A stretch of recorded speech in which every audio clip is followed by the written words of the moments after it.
Hi and welcome to another video, part of this series where we're building an e-commerce website with Django and React. To follow along, you just need to clone or download our Django React e-commerce GitHub repository. The link is in the description of this video.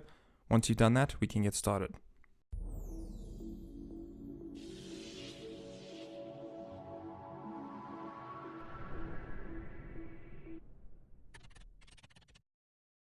Hey everyone, so before getting into this, we just wanted to give you a heads up that our website, justdjango.com, has gotten a serious upgrade. And so if you're interested in becoming a better Django developer, then head over there. The link is in the description below, and otherwise, enjoy this one.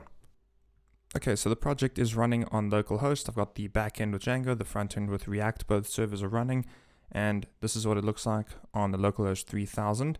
So we've got the list of products. We can go and sign up or log in.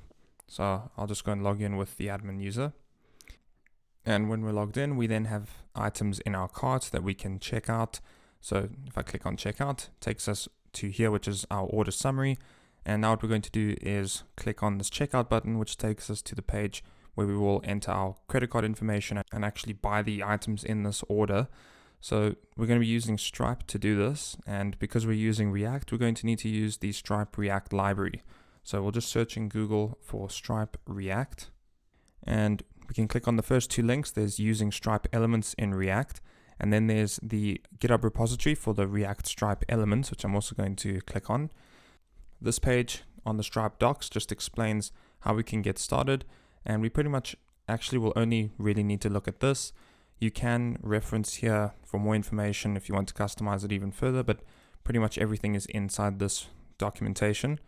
So first we need to add this React Stripe elements as a package in our package.json file. So I'm going to stop the server here and just write npm i-save React Stripe elements. Then we're going to need to add this script into our index.html, which references the Stripe API. So here we can just go into the public index.html, and I'll just paste it right here in the head. There we go. Then we can scroll down and we have these steps on creating the payment. So we get the card element and inject Stripe, which are imported from the React Stripe elements library. We create our own class, and you can see they're using constructors just to bind the submit event, but we're not needing to do that anymore. But basically we'll just do this, create a div with the card element, which basically renders out the actual form where you enter your card information, and then a button to just click to submit the actual form. Then we inject Stripe as a wrapper around our form, which gives it the necessary props for the actual card element. Then we have the app, which is wrapping around our checkout form, which is this component that uses the card element that we submit. So we place that inside the Stripe elements, and those elements inside the Stripe provider, where we pass in our API key, which you can get from your Stripe dashboard. And that's pretty much it. Then all we'll need to do is just send a request to our backend, which will convert the actual payment request handler into an API endpoint, which will then just take in the necessary information and complete the order. And then there's just some more information about creating a token, which when we were doing this with just JavaScript and jQuery, this was doing the exact same thing. It was just creating a token using the library. Well, in the submit event, it's doing the exact same thing. It's using the props that are passed into the component, and one of them is Stripe, which then calls create token, which is then very simple to understand. It's creating the actual token, which we'll use in our post request, so that on the back end, we can use that token to charge the customer. So then we'll just take that and place it in the checkout form where our card element was, and then the rest is just handling that on the server. So we're just going to come up here and copy most of this. So the actual checkout form, and then we can go into source. We're going to go to containers. We're going to create a new file, and this is going to be checkout.js. We can paste everything here, and I'll just toggle that. Cool. So then we can come back here, and I'm actually just going to wrap everything in one file instead of doing it in two files. So I'm just going to copy all of this as well. And then we can come and paste this here. So the Stripe provider, we can cut this out, and I'll put that in there. And this checkout form is this actual component. So instead of that, I'll cut out this div and paste it inside the elements like that. And we don't really need any of this then. And we don't need app either. We don't need that. And we can move these imports from React Stripe elements into here and then get rid of this import there. So now if we just tidy this up a little bit, we can get rid of that div and that div, and we can see what this looks like. So let's just take the checkout component. We'll go into our roots and import it here. So import checkout from containers / checkout, another path that goes to checkout. So we'll just put that here, and it uses the checkout component. Cool. Now we just need in our order summary, when we click on that button that actually moves us to the next page. So checkout here, we want this to actually redirect us. So here we could just wrap this with a link from the React Router DOM package. So let's just come here. We'll say import from React Router DOM, and this is going to be the link. We can take that link and just wrap it around the button here. So just like this, and we'll specify to as /checkout. Cool. So if we check that out, we can also npm run start again, so we get the server back. Okay, cool. So now if we click checkout, it moves us here, and we're not getting anything shown over here. And that's because we're doing this slightly wrong. The inject stripe is meant to inject into our card element, whereas all of this should actually be in its own component. So I'm going to say constant wrapped form equals to, let's just output it like this, and then cut out those elements there. And we can copy out that inject stripe, and we'll say this is the injected form. And then basically it's injecting stripe in there, and then we can just wrap the injected form in here, and we'll say export default wrapped form. Okay, then this I'll just wrap in a div. All right, so that seems fine. Cool. So now this is being rendered out, and we have the actual stripe form there. If you enter your card information, you can see it's got that visa showing up there, and all of this information is here on the right hand side. So the styling isn't too great, and we'll fix that up now. We can actually use the container from the semantic UI React library. So we'll just come here and say import from semantic UI React, and this is the container. Then the container we can just wrap around not the card element, but rather all of this. So container like this. Okay, so now it's a little bit further in. We can actually pass in a parameter here, which is text, so that it just comes in a little bit more. And the button, this send button, we can actually style this to be our own button as well. So we can import that here. Then we'll just use this component, and we could set some properties like primary. There we go. And I'll also just add a little bit of some styling, and I'm just going to say margin top 10 pixels, just so there's a little bit of space there. Cool. And we can change this to be submit. Cool. Then the React Stripe header here, I'm going to get rid of this, and we'll say complete your order. Cool. This class name of example I'm going to get rid of, and there we go. And then we'll just need to link this up to an event handler.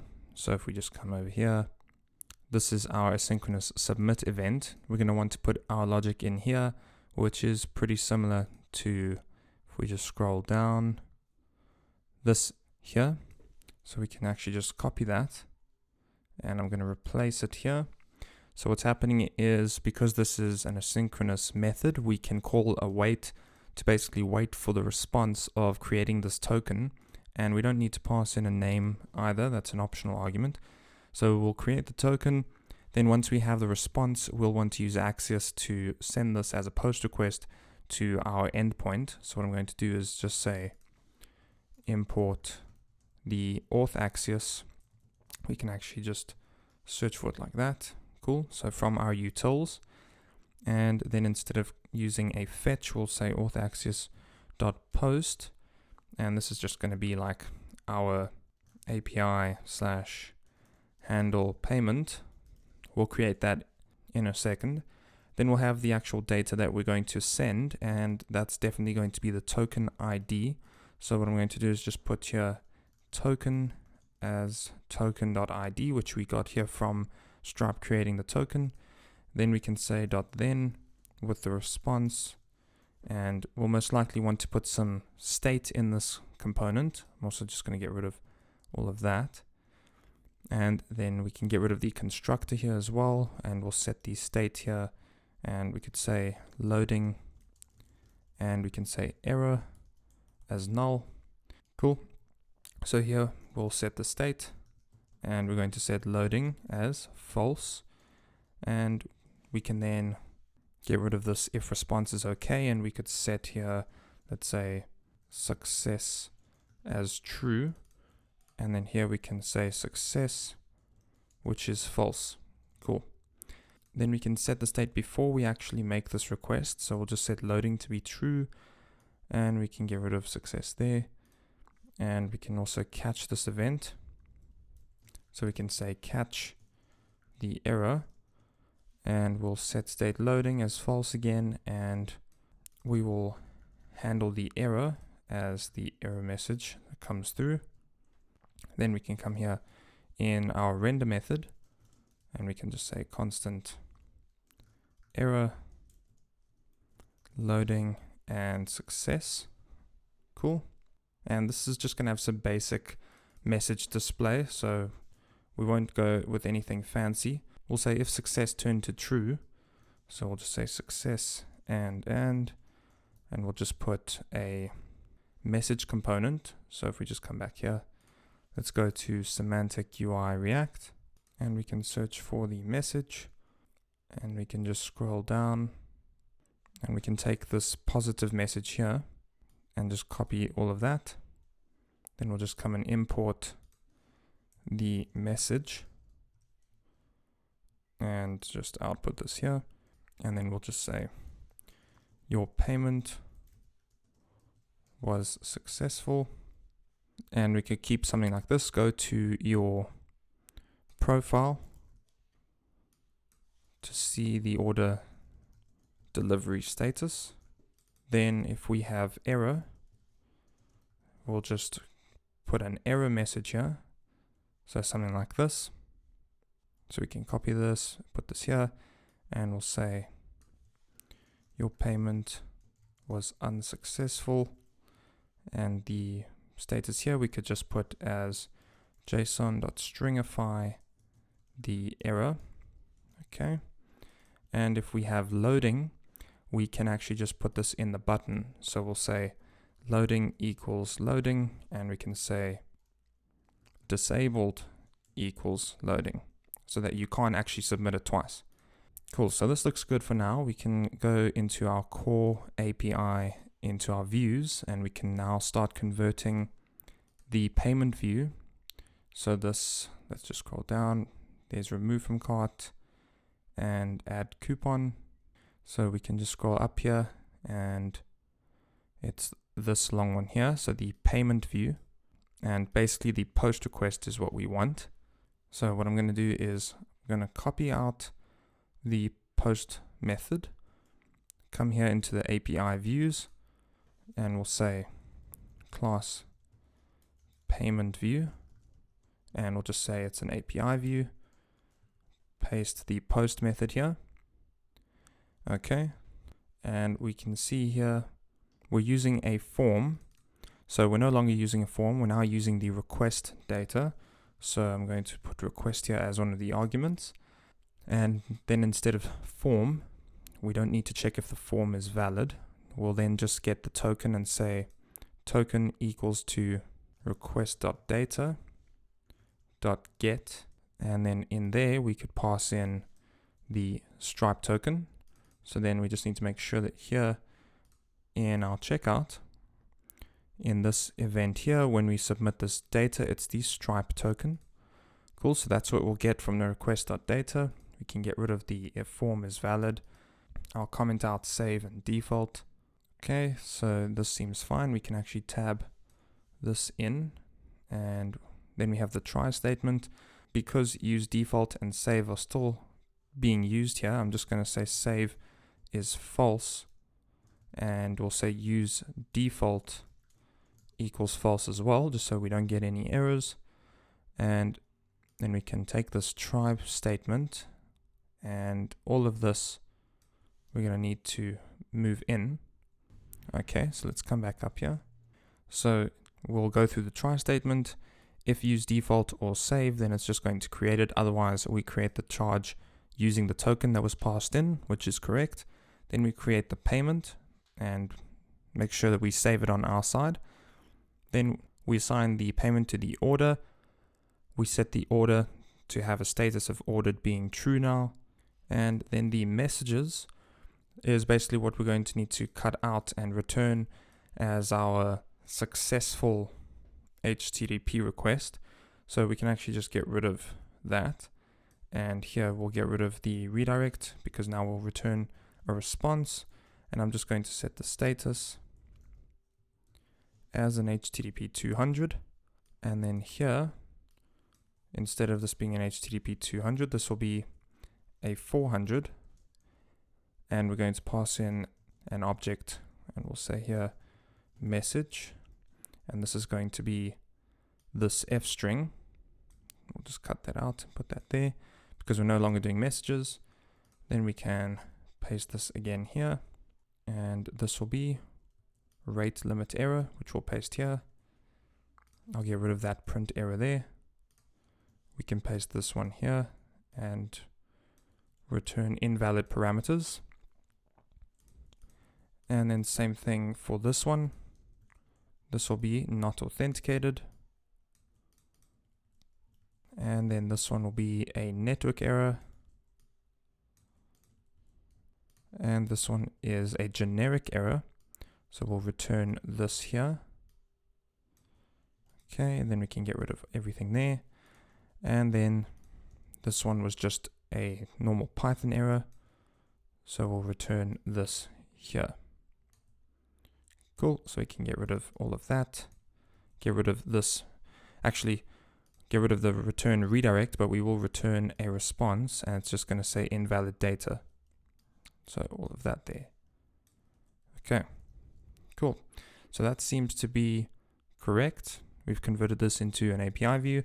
So now we can take this, go into our URLs, paste this here, and this will be checkout. And it'll be with the payment view and checkout. Okay, let's see here. So let's just add a comma here. And now everything looks good. So now back in here, we'll also need to go to our constants and just add another URL here, which will be our checkout URL, which goes to /checkout. And then we will take this and import it in here. So import checkout URL from our constants, and then we will post to that URL. Cool. So now let's go and test this out. So let's come back here and we'll inspect this as well. Okay. So we'll go and enter in our card information. And it's also important that we do this in the back end as well, because if we just check out our requirements.txt, we don't have Stripe installed here. Hence, here when we try and access Stripe, we actually don't have this imported at the top. So we're going to need to go and do this installation for Stripe in the back end. So we'll say pip install Stripe, and then we can say pip freeze into the requirements.txt. Then I'll go and run server again. And if we just come down here, then if we just take a look here at our home settings, and either in base or dev, here you're going to want to add in your Stripe API keys, which again you can get from your dashboard. You can also do this with something called Python decouple, And that's another package we can install. We can just say pip install python dash decouple. Then what we do is we create ourselves a .env file. So just closing some of this. Then we can create .env. In here, you would then put some parameters and API keys that you want to keep secret. So we could take these, paste them over here, and then set them equal to the actual values that you can find in your dashboard. And then here, using config, we can actually get hold of them, and we'll get hold of that config variable from the Python decouple package. If I just run server again, here in base, we can come to the top and say from decouple import config. Okay, so this config is now being imported into dev as well, and that way it will then grab hold of that value. It's giving us an error here, but if I just save this and then just run the server again, there we go. So now, even though they're empty strings, it's picking it up here in dev.py, and that way these keys you can then bring into your views.py, and what we'll do is we'll say import Stripe. We'll also need to import our settings, which we do have over here at the top, and then we basically configure our API key equal to settings.stripe, and in this case this will be secret key. So Stripe secret key is set as the API key, and now with Stripe imported, when you do things like creating a customer or creating a charge, Stripe is at least imported. So we're going to go and enter our keys in here, close off this file, and then we can come back here and test this. Okay, so we're going to go and hit submit, and we're getting here this .setState is not a function.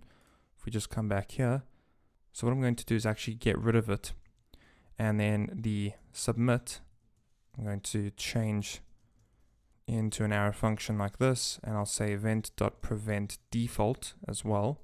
I'll then get rid of the await, and I'm going to get rid of the token there. We're going to use this as a promise instead. So we'll say create token.then with the result.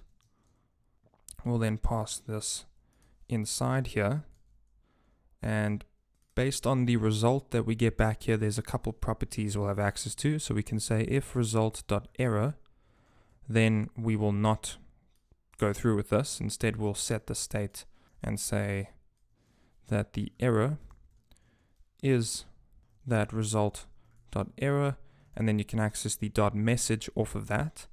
I'm also going to change this to use 2 spaces. So we'll set the error if there was an error, and we'll also set loading to be false because we are still loading at this point. Cool. Otherwise, so we'll say else, then we will call this auth access here, and the Stripe token, this token.id, we also can access from the result. So it will be result.token.id. And we can even use another check here and say if this.props.stripe, then we will do all of this.